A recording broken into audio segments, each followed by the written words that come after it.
Welcome to CVR English. This is Naresh Kumar. Let's watch the world news. Donald Trump has claimed victory in the 2024 presidential election, addressing his supporters with a message of reassurance. In his speech, Trump declared, "I won't let you down," America, signaling his commitment to fulfilling the promises he made during his campaign. Trump's statement has been met with excitement from his supporters, who are celebrating what they view as monumental political comeback as the former president prepares to begin his next term. Trump emphasized that his focus would be on restoring American greatness, bolstering the economic and assuring national security. His victory speech reflects a tone of optimism and determination, with a strong focus on unity that continue under his leadership.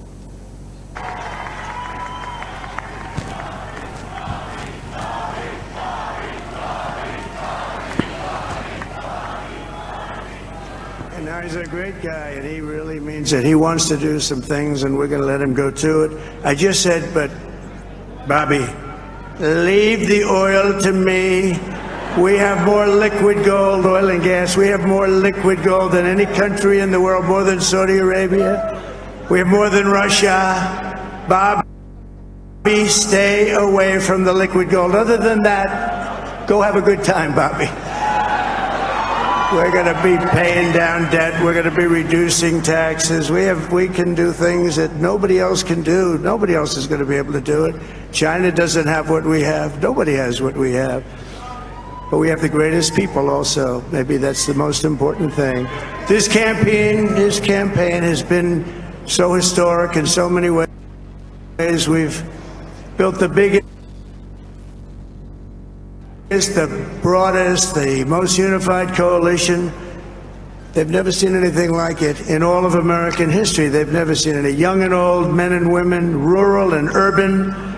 And we had them all helping us tonight. When you think, I mean, I was looking at it, I was watching it. They had some great analysis of the people that voted for us. Nobody's ever seen anything like that. They came from all quarters, union, non-union, African American, Hispanic American, Asian American, Arab American, Muslim American. We had everybody, and it was beautiful. It was a historic realignment, uniting citizens of all backgrounds around a common core of common sense. You know, we're the party of common sense. We want to have borders. We want to have security. We want to have things be good, safe. We want great education. We want a strong and powerful military, and ideally we don't have to use it. You know, we had no wars. 4 years we had no wars, except we defeated ISIS. We defeated ISIS in record time. But we had no wars. They said, he will start a war. I'm not going to start a war. I'm going to stop wars. But this is also a massive victory for democracy and for freedom. Together we're going to unlock America's glorious destiny. We're going to achieve the most incredible future for our people. Yesterday, as I stood at my last stop on the campaign trail, I'll never be doing a rally again. Can you believe it? I think we've done 900 rallies approximately from them. Can you imagine? 901, something, a lot of rallies. A few names like Robert F. Kennedy Jr., he came out. During his victory address at the Palm Beach County Convention Center, Donald Trump took a moment to thank his wife, Melania Trump, and his family for their unwavering support throughout the campaign.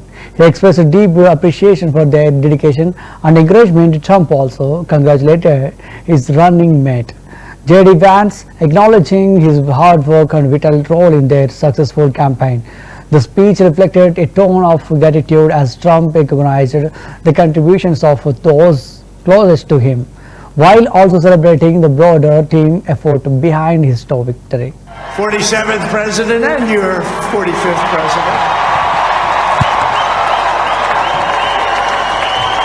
And every citizen, I will fight for you, for your family, and your future. Every single day I will be fighting for you, and with every breath in my body. I will not rest until we have delivered the strong, safe, and prosperous America that our children deserve and that you deserve. This will truly be the golden age of America. That's what we have to have. This is a magnificent victory for the American people that will allow us to make America great again. And in addition to having won the battleground states of North Carolina, I love these places, Georgia, Pennsylvania, and Wisconsin,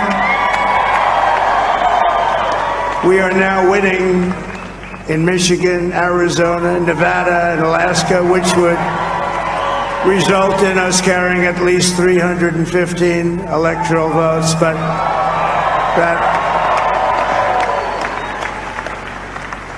it's much easier doing what the networks did or whoever called it, because there was no other path. There was no other path to victory. We also have won the popular vote. That was great. Very proud of that.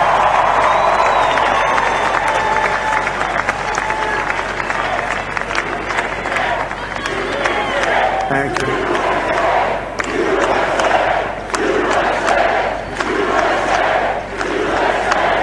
Thank you very much. Thank you. Winning the popular vote was very nice, I will tell you.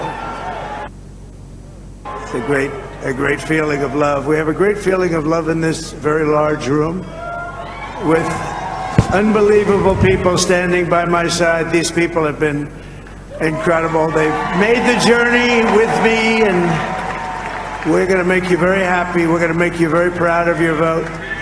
I hope that you're going to be looking back someday and say that was one of the truly important moments of my life when I voted for this group of people beyond the president, this group of great people. America has given us an unprecedented and powerful mandate. We have taken back control of the Senate. Wow, that's great.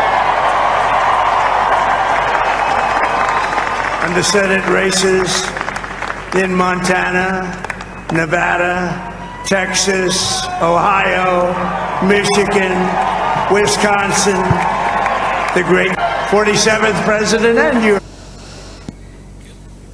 Two Chinese nationals wounded in the unopened firing at a garment factory in Karachi on November 5th. In the latest in a string of attacks that have spurred at Beijing to demand better security for its citizens. Large contingents of police were deployed at the site and forensic teams arrived at the premises. There was no immediate claim of responsibility and no official confirmation of the details of the incident. The attack follows incidents including a bombing near Karachi airport that killed 2 Chinese engineers last month. China has stepped up for long-standing demands for better security for its citizens in Pakistan. Pak Foreign Office responded that Islamabad was fully committed to providing security for Chinese nationals.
The Israeli army on November 4th released a video footage of what it said was an airstrike on target on a road in Gaza.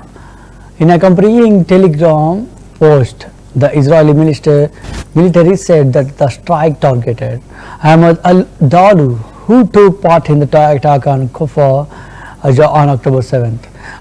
Another person was killed alongside al-Dalu.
Over 1,000 Canadian Hindus gathered outside the Hindu Sabha Mandir in Brampton, Canada on Monday evening, that is November 4th, to protest against the repeated attacks on Hindu temples in Canada.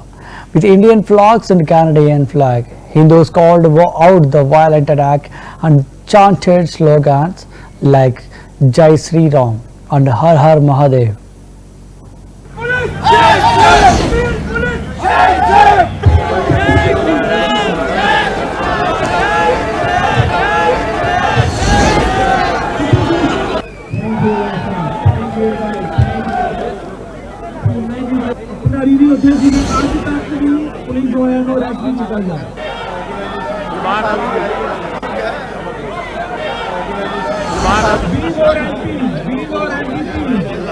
No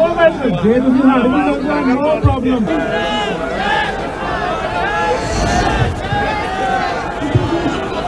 Har Har Mahadev! Har Har Mahadev! Har Har Mahadev! Political system के में घुसा है. We war and peace. We war and peace. No matter जे तुम्हें हार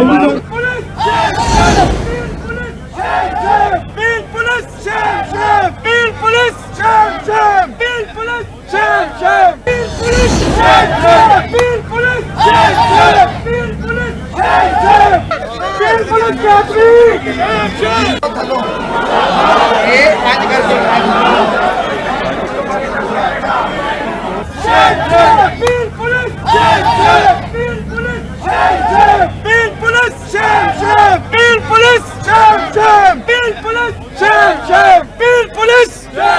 Beat police, catch me!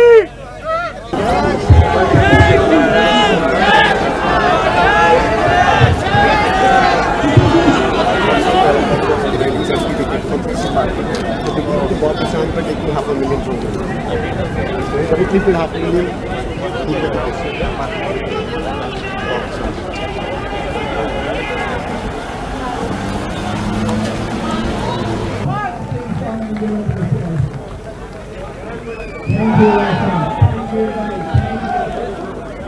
Maybe just go back. The time of the stage time.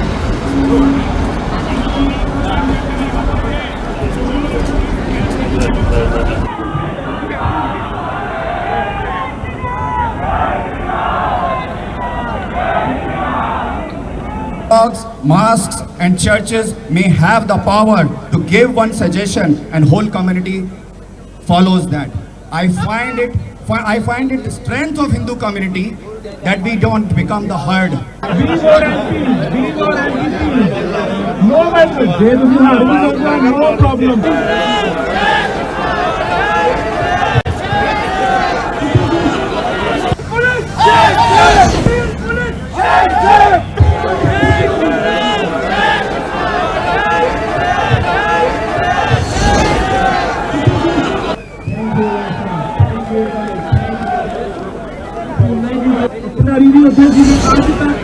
Police जो है वो रास्ते निकल जाए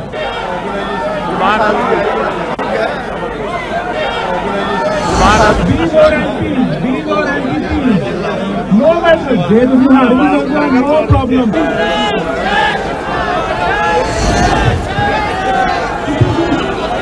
हर हर महादेव हर हर महादेव पॉलिटिकल सिस्टम के लिए जो साला no matter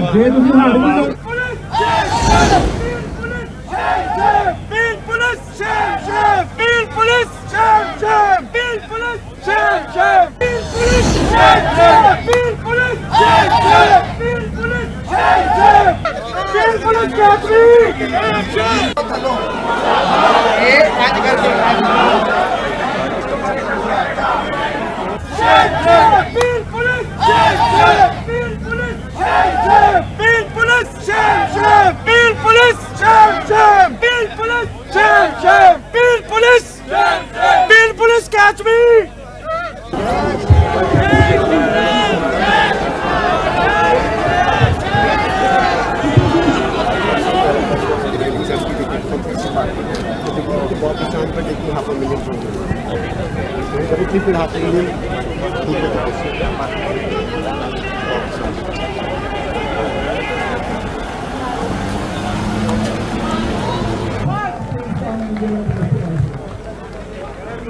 Thank you, thank you.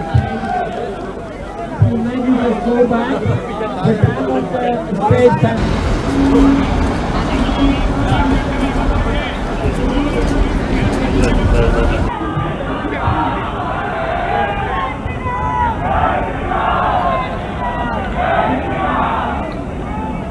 Mosques and churches may have the power to give one suggestion and whole community follows that.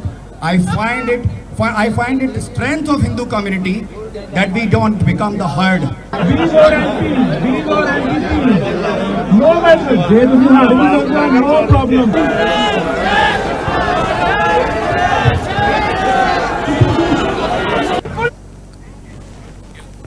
Israeli Prime Minister Benjamin Netanyahu fired his defense minister Yoav Gallant on November 5th, citing his crisis of trust. In a video addressed to the public, released by the Prime Minister's office, Netanyahu appointed Foreign Minister Israel Katz to succeed Gallant as Defense Minister, while Gideon Saar becomes the new Foreign Minister, Netanyahu's office said in a statement. בעיצומה של מלחמה, יותר מתמיד, נדרש אמון מלא בין ראש הממשלה לשר הביטחון. ולצערי, אף שבחודשים הראשונים של המערכה היה אמון כזה, והייתה עבודה מאוד פוריה. במהלך החודשים האחרונים, האמון הזה נסדק. ביני לבין שר הביטחון גלנט התגלו פערים משמעותיים בניהול המערכה, והפערים הללו נובעו בהצהרות בפעולות שמנוגדות להחלטות הממשלה ולהחלטות הקבינט. עשיתי ניסיונות רבים לגשר על הפערים הללו, אבל הם הלכו והתרחבו. הם הגיעו גם לידיעת הציבור בדרך לא מקובלת, וגרוע מזה, הם הגיעו לידיעת האויב. האויבים שלנו רבו נחת מזה והפיקו מזה הרבה תועלת. עכשיו, אני מאמין בדעות שונות, בוויכוחים פתוחים, כל אחד יודע, מי שמכיר אותי, זאת הדרך שלי לנהל את הדיונים ואת הערכות ואת ההחלטות. אבל המשבר האמון שהלך ונפער ביני לבין שר הביטחון הפך לנחלת הכלל, והמשבר הזה אינו מאפשר המשך תקין של ניהול המערכה. לא רק אני אומר את זה. מרבית חברי הממשלה ומרבית חברי הקבינט, כמעט כולם, שותפים לתחושה הזאת שכך אי אפשר להמשיך. לאור זאת, החלטתי היום על סיום כהונתו של שר הביטחון. במקומו החלטתי למנות לתפקיד את השר ישראל כץ. ישראל כץ כבר הוכיח את היכולות שלו, את התרומה שלו לביטחון הלאומי, גם כשר החוץ, כשר האוצר, כשר המודיעין במשך 5 שנים, ולא פחות חשוב מזה, כחבר בקבינט המדיני-ביטחוני במשך שנים ארוכות.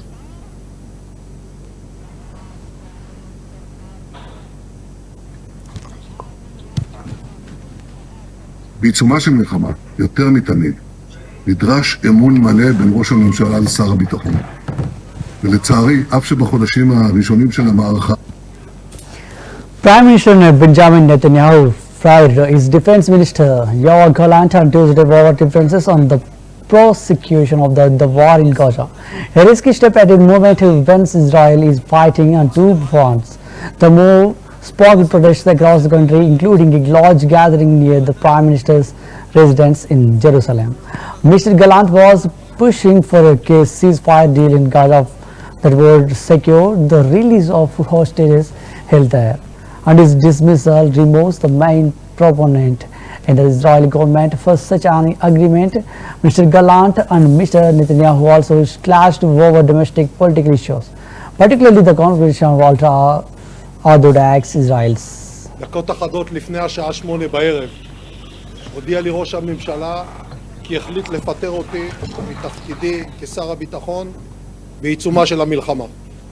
הפיטורים הללו מגיעים כתוצאה ממחלוקת על 3 נושאים.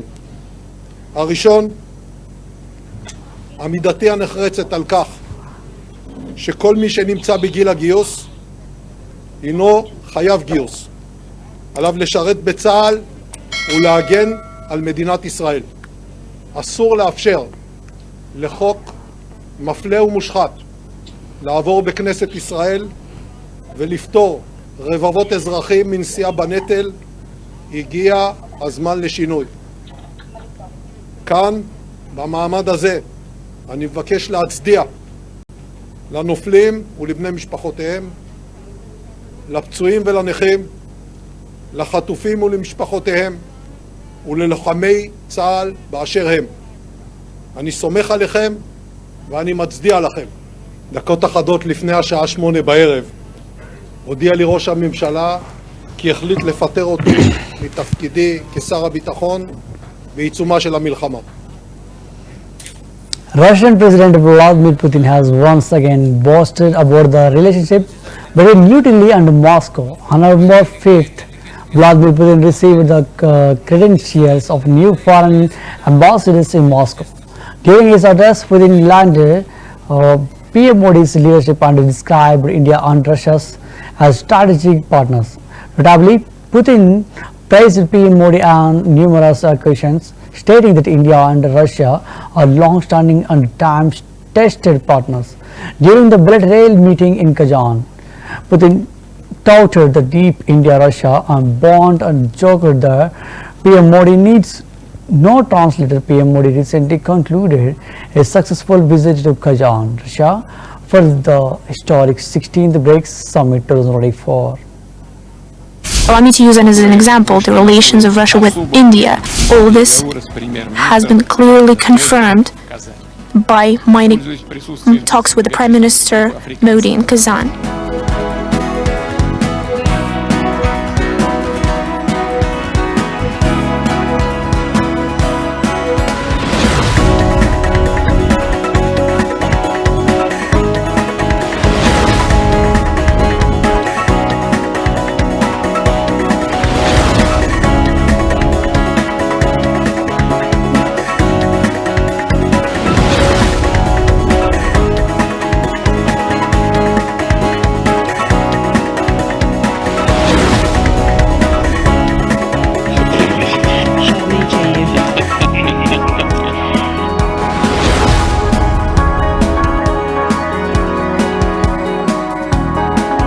Allow me to use as an example the relations of Russia with India. All this has been clearly confirmed by my talks with the Prime Minister Modi in Kazan.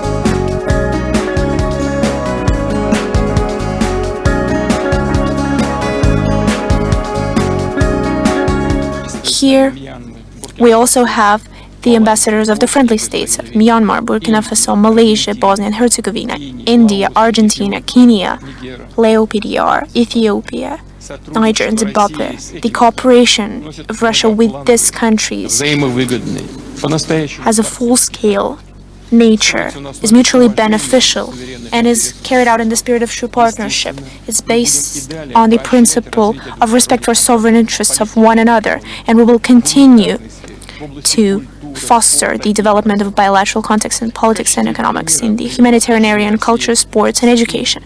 Allow me to use as an example the relations of Russia with India that have reached the level of highly privileged strategic partnership. Our countries have been cooperating both on bilateral and multilateral formats, in the UN, in the SCO, in the G20, and of course in BRICS. All this has been clearly confirmed by my talks with the Prime Minister Modi in Kazan.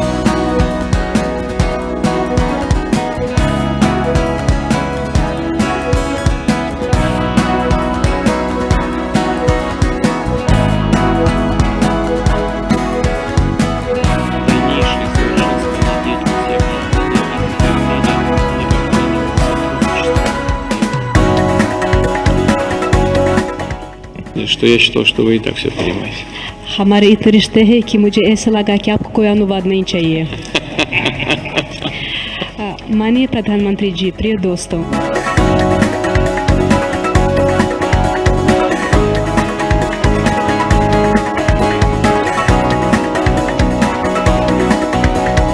Allow me to use an